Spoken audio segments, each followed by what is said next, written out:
জানালা, লাল সবুজের ছবি আঁকে, বাউলের সুরে স্বপ্ন বুনে, বাংলাকে ভালোবেসে, এই বাংলাকে ভালোবেসে।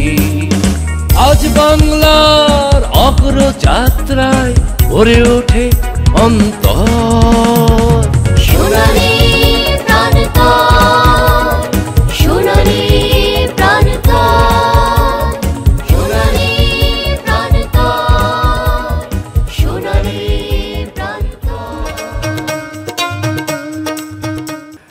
স্বাগত জানাচ্ছি সোনালী প্রান্তর অনুষ্ঠানে। আজ আমরা এসেছি দেশের দক্ষিণ প্রান্তের জেলা সাতক্ষীরা। তুলে ধরছি সাতক্ষীরা জেলা এবং সুন্দরবনের উপর তথ্যচিত্র।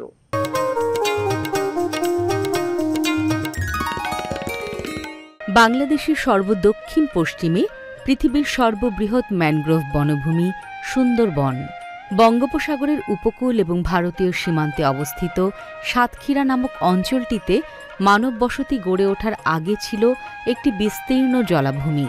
প্রাচীনকালে এ অঞ্চলকে বাগড়ি, ব্যাঘ্রতট, সমতট, যশোর, বুরন প্রভৃতি নামে অভিহিত করা হতো। অবশ্য এ জেলার নামকরণের পেছনে অনেক মত প্রচলিত আছে।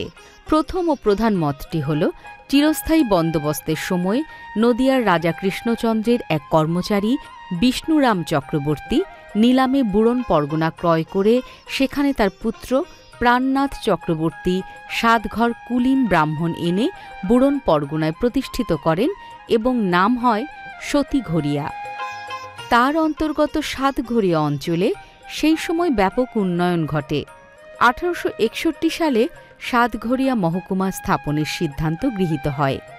পরবর্তীতে ইংরেজ শাসকরা তাদের পরিচিত 7 ঘরিয়াতেই তাদের প্রধান কার্যালয় স্থাপন করেন। ইতোমধ্যে ইংরেজ কর্মচারীরা তাদের উচ্চারণে 7 ঘরিয়াকে 7 খরিয়া, পরবর্তীতে 7 ক্ষীরা উচ্চারণ করতে থাকেন। ফলে সাতক্ষীরা নামটি পরিচিত হয়ে ওঠে। দ্বিতীয় মতটি হল একদা 7 মনীষী সাগর পাড়ে এসে একান্ত শখের বশে মতানৈক্যে রান্নার উপকরণাদি না পেয়ে ক্ষীর রান্না করে খেয়েছিলেন। পরে ক্ষীরের সাথে আ প্রত্যয় যুক্ত হয়ে ক্ষীরা হয়। এরপর লোকমুখে প্রচলিত হয়ে যায় সাতক্ষীরা। এ জেলার শহর থেকে প্রত্যন্ত এলাকার বিভিন্ন শিক্ষা প্রতিষ্ঠানে শিক্ষা প্রকৌশল অধিদপ্তর নির্মাণ করেছে বেশ কিছু নান্দনিক শিক্ষা অবকাঠামো। এটি সরকারি technical school and college Satkhira. শিক্ষা মন্ত্রণালয় এখানে একটি প্রায় 200 ফুট দৈর্ঘ্যের 5 তলা নান্দনিক ভবন নির্মাণ করছে। ভবনটির নির্মাণ কাজ খুব শীঘ্রই শেষ হবে বলে আশা করা হচ্ছে। দর্শক, আমি কথা বলছি শিক্ষা প্রকৌশল অধিদপ্তর সাতক্ষীরা জেলার নির্বাহী প্রকৌশলী রিঙ্কন বিশ্বাসের সাথে। আপনার কাছে জানতে চাইব, আপনারা শহর থেকে প্রত্যন্ত এলাকায়, বিশেষ করে উপকূলীয় এলাকায় যেসব ভবন নির্মাণ করেন, সেই ভবনগুলোর কাজের গুণগত মান নিশ্চিত করেন কিভাবে? পাশাপাশি স্যালাইন সমৃদ্ধ যেসব এলাকায় আপনারা ভবন নির্মাণ করেন, এটা কতটুকু স্যালাইন প্রোটেক্ট করে? হ্যাঁ, আমরা উপকূলীয় এলাকায় যখন ভবন নির্মাণ করি তখন আমাদের লোকাল সুপারভিশন কমিটি রয়েছে, যে কমিটির মাধ্যমে আমরা গুণগত মান নিশ্চিত করি। আর বিশেষ করে যে স্যালাইন এরিয়া, সেখানে আমরা প্লাস্টারিংয়ের জন্য ডিসল্ট এজেন্ট ব্যবহার করি, যাতে লবণাক্ততা থেকে প্লাস্টার এবং কনক্রিটের স্থায়িত্ব বৃদ্ধি পায় এবং কোনো সমস্যা না হয়। তো উপকূলীয় এলাকায় যেসব ভবন আপনারা নির্মাণ করেন, এই ভবনগুলোর বিশেষ বৈশিষ্ট্য কী? উপকূলীয় এলাকায় যে ভবন নির্মাণ করি সেখানে বিশেষ বৈশিষ্ট্য হচ্ছে ওটার নিচতলায় সাইক্লোন শেল্টার হিসেবে ব্যবহৃত হয়। যখন বিভিন্ন প্রাকৃতিক দুর্যোগ হয় তখন জনগণ সহ গবাদি পশুর আশ্রয়ের জন্য আমরা র্যাম্প ব্যবহার করি, র্যাম্প বানাই, সেখানে পর্যাপ্ত আশ্রয়ের ব্যবস্থা করা হয়। এটি কাঁঠালবাড়িয়া এজি মাধ্যমিক বিদ্যালয়, শ্যামনগর, সাতক্ষীরা। সুন্দরবনের কাছে প্রত্যন্ত এলাকায় অজপাড়া গাঁয়ে এবং উপকূলে এই বিদ্যালয়টির অবস্থান। শিক্ষা প্রকৌশল অধিদপ্তর সাতক্ষীরা এই প্রতিষ্ঠানে একটি 5 তলা নান্দনিক ভবন নির্মাণ করেছে। ভবনটির নিচতলা ফাঁকা রেখে বিশাল একটি র্যাম্প তৈরি করা হয়েছে, যেন প্রাকৃতিক দুর্যোগে গবাদি পশু নিয়ে সাধারণ মানুষ আশ্রয় নিতে পারে। উপকূলের সব প্রতিষ্ঠানই এমনভাবে নির্মাণ করা হয়েছে। এ বিদ্যালয়ে শিক্ষার্থীরা লেখাপড়ার পাশাপাশি সাংস্কৃতিক কর্মকাণ্ডেও এগিয়ে রয়েছে। আজ সৃষ্টি সুখের উল্লাসে, আজকে আমার রুদ্ধ প্রাণের পল্ললে, বান ডেকে ওই জাগলো জোয়ার, দুয়ার ভাঙা কল্লোলে। আসলো হাসি, আসলো কাঁদন, মুক্তি এলো, আসলো বাঁধন, মুখ ফুটে আজ বুক ফাটে মোর, তিক্ত দুঃখের সুখ আসে, ওই রিক্ত বুকের দুঃখ আসে, আজ সৃষ্টি সুখের উল্লাসে।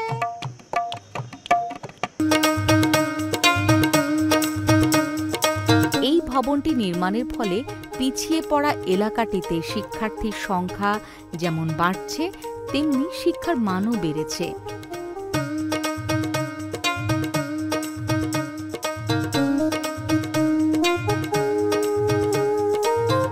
দর্শক, আমরা আছি সাতক্ষীরা জেলার শ্যামনগর উপজেলায়। আমার পেছনে আপনারা যে স্কুলটি দেখতে পাচ্ছেন, এই স্কুলটির নাম হচ্ছে নকিপুর সরকারি হরিচরণ পাইলট মাধ্যমিক বিদ্যালয়।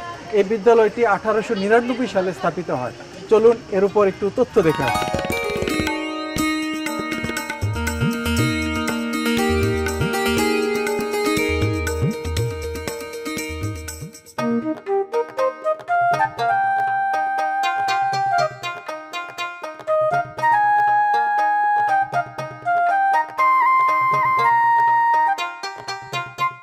দর্শক, আমরা আছি সাতক্ষীরা জেলার শ্যামনগর উপজেলায় সরকারি একটি মাধ্যমিক বিদ্যালয় মাঠে। কথা বলছি অত্র বিদ্যালয়ের প্রধান শিক্ষকের সাথে। আপনার নাম কি? ডক্টর মোহাম্মদ আব্দুল মান্নান।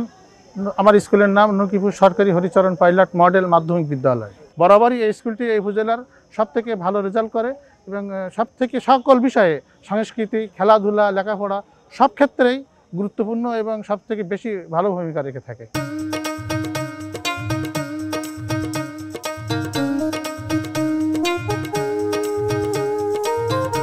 আমার মা কয়েছে বাসারি বারবে দুবানে, আমার মা কয়েছে, আমার মা কয়েছে বাসারি বারবে দুবানে, আমার মা কয়েছে তাই মামুগা বাড়ি যাবানে, নানির সাথে কুবানে, মামুগা বাড়ি যাবানে, নানির সাথে কুবানে, তোগা এবার মেলা টাকা খরচ লাগবে নে, আমার মা কয়েছে, আমার মা কয়েছে বাসারি বারবে দুবানে, আমার মা কয়েছে।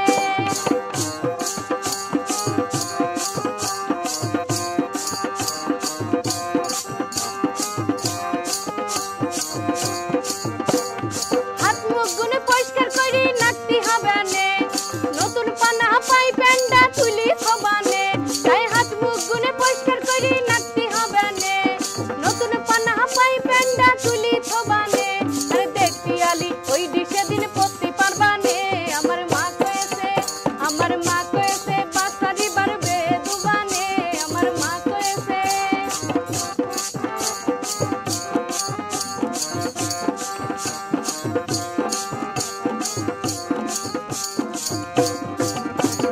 চ্যানকুড়ায় বউ সাজাবেন পুরাই নঙিল শাড়ি, যেখানে যত নখ কুটুম সব ভর্তি হবেন বাড়ি, চ্যানকুড়ায় বউ সাজাবেন পুরাই নঙিল শাড়ি, যেখানে যত নখ কুটুম সব ভর্তি হবেন বাড়ি, আরে কত রকম মিষ্টি মেটাই খাতি দিবেন, আমার মা কয়েছে, আমার মা কয়েছে বাসারি বারবে দুবানে, আমার মা কয়েছে।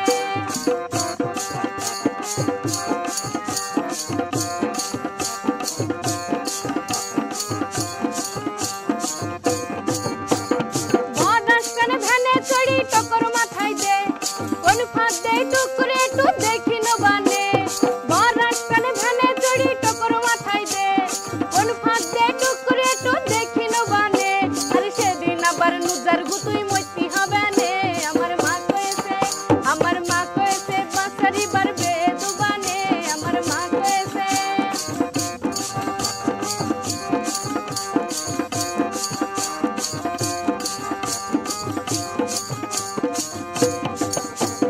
বেডুকুনে পট্টি পালি বউ হবানে, নাইট পুয়ালি শুক্রবাড়ি লইয়ে যাবানে, বেড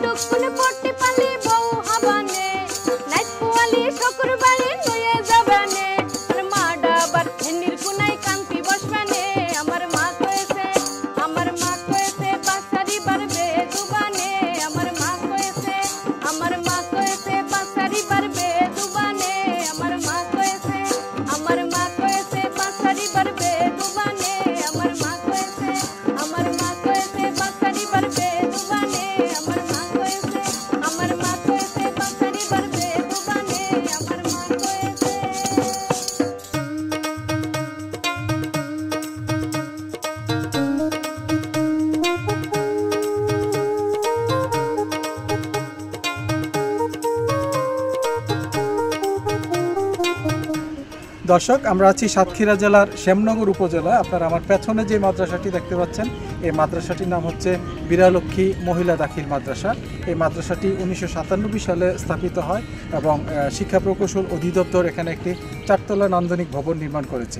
এই মাদ্রাসাটি সুন্দরবনের প্রায় কাছাকাছি তার অবস্থান এবং সেই দুর্গম এলাকায় বাংলাদেশের শিক্ষা মন্ত্রণালয় এবং শিক্ষা প্রকৌশল অধিদপ্তর অনেক চ্যালেঞ্জ নিয়েই মাদ্রাসার কাজটি সম্পূর্ণ করেছে।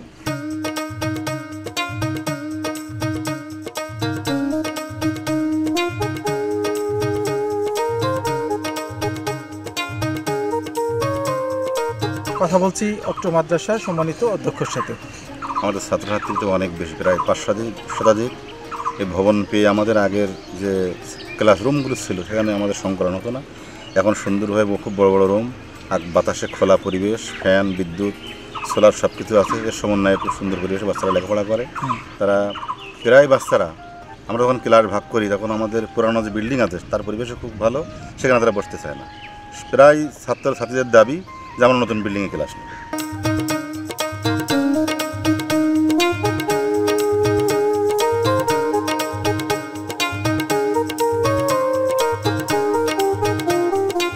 দর্শক, এখন দেখুন সুন্দরবনের উপর তথ্যচিত্র। সাতক্ষীরা উপজেলার দক্ষিণাঞ্চল জুড়ে রয়েছে বাংলাদেশের অক্সিজেন ফ্যাক্টরি খ্যাত বিশ্ব ঐতিহ্য ম্যানগ্রোভ বন সুন্দরবন। নানা ধরনের গাছপালার চমৎকার সমাহার ও বিন্যাস এবং বন্যপ্রাণীর অনন্য সমাবেশ এই বনভূমিকে চিহ্নিত করেছে এক অপরূপ প্রাকৃতিক নিদর্শন হিসেবে। বনের অধিকাংশ উদ্ভিদ চিরসবুজ হওয়ার কারণে এদের সবার গঠনগত অভিযোজন কম বেশি একই রকম। এ বনের প্রধান বৃক্ষ সুন্দরী এবং গেওয়া। এছাড়া পশুর, ধুন্দুল, গরান, বাইন, কাঁকড়া, কেওড়া ইত্যাদি গাছও প্রাকৃতিকভাবে জন্মায়। সুন্দরবনে নানা ধরনের প্রাণীর মধ্যে 289 প্রজাতির স্থলজ প্রাণী এবং প্রায় 219 প্রজাতির জলজ প্রাণী এ বনে বাস করে। সুন্দরবন বাংলাদেশের ফুসফুস।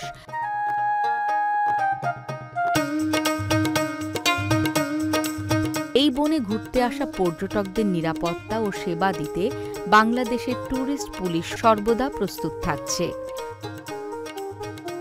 দর্শক, আমি কথা বলছি বাংলাদেশ ট্যুরিস্ট পুলিশ প্রধান অতিরিক্ত আইজিপি জনাব মীর রেজাউল আলম স্যারের সাথে।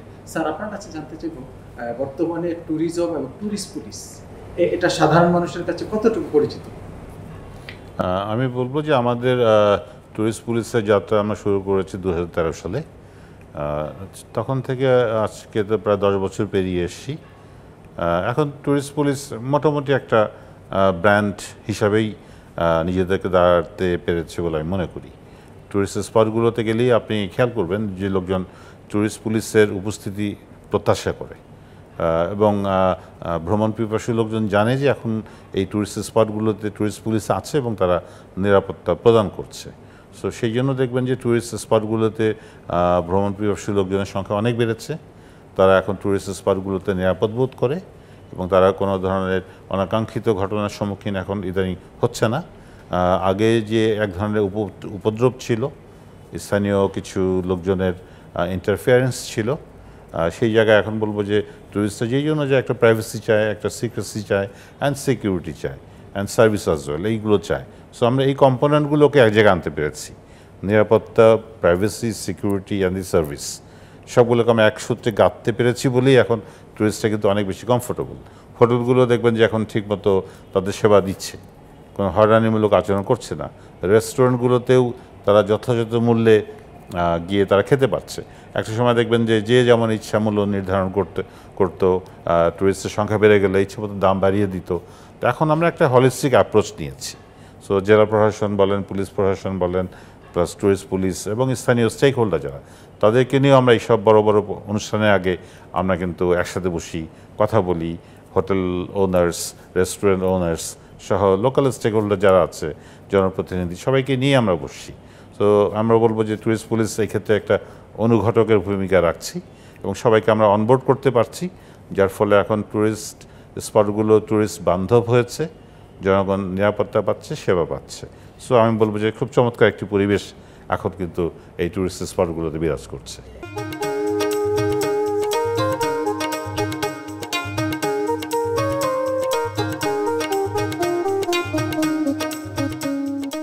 আমি একটু জিজ্ঞেস করতে চাই যে এখানে যেসব পর্যটক আসে ভ্রমণে, যারা সুন্দরবন দেখতে আসে, তাদেরকে কিভাবে আপনারা সেবা দেন?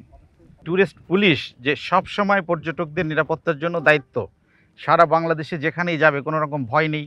তারপর আমাদের 2টা হটলাইন নাম্বার আছে, হ্যাঁ, যে নাম্বার 2টা যদি সেই স্পটে পুলিশ পেল না, কিন্তু হটলাইন ওই নাম্বারগুলোতে যদি ফোন দেয়, তাহলে তাৎক্ষণিক ওই এলাকায় যারা দায়িত্বরত থাকে আমাদের ওই নাম্বার থেকে তাদেরকে জানানো হয়। তো এই যে একটা বিষয়, মানে নির্ভয়, মানে কোনো ভয়টা না থাকে, ভয় কেটে যায়, এই সমস্ত বিষয় আমরা তাদেরকে সহযোগিতা করি, তাদের ব্যাপারে আমরা নিরাপত্তা দিই। কি নাম আপনার? আমার নাম আসাদুজ্জামান খান। কি করেন আপনি? আমি গভর্নমেন্ট সার্ভিস করি। আচ্ছা, এই যে সুন্দরবন দেখতে আসলেন, পৃথিবী বিখ্যাত সেই ম্যানগ্রোভ সুন্দরবন, কেমন লাগলো? খুব ভালো লাগছে সুন্দরবন। কোনো পশু পাখি বা পশু প্রাণী কি দেখেছেন? পশু পাখি আমরা হরিণ দেখেছি, বানর দেখেছি, একটা বন মোরগও দেখা হয়েছে। বেশিরভাগ বানরে এই লোকালয় থেকে কাছে, এই জন্য বানরটাই একটু বেশি থাকে। পর্যটন কেন্দ্র আকাশনীলা, কলাগাছিয়া। তো আমাদের যে কমন যে মামা, বাঘ মামা, ওনাদের সাথে কি দেখা হয়? এটা আমাদের এখনো সৌভাগ্য হয়নি। সুন্দরবনে আমরা আসি মাঝে মধ্যে, কিন্তু এটা দেখা হয়নি।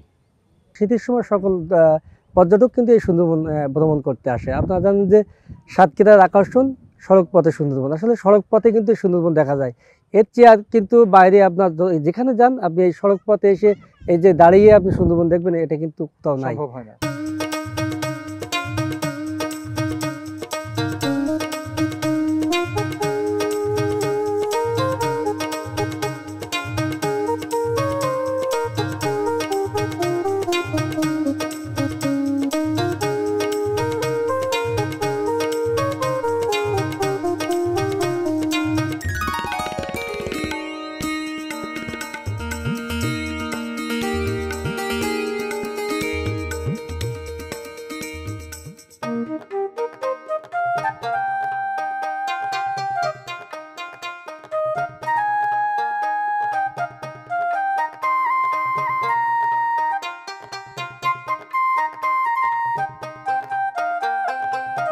দর্শক, এতক্ষণ দেখেছেন দেশের দক্ষিণ প্রান্তের জেলা সাতক্ষীরা এবং সুন্দরবনের উপর তথ্যচিত্র।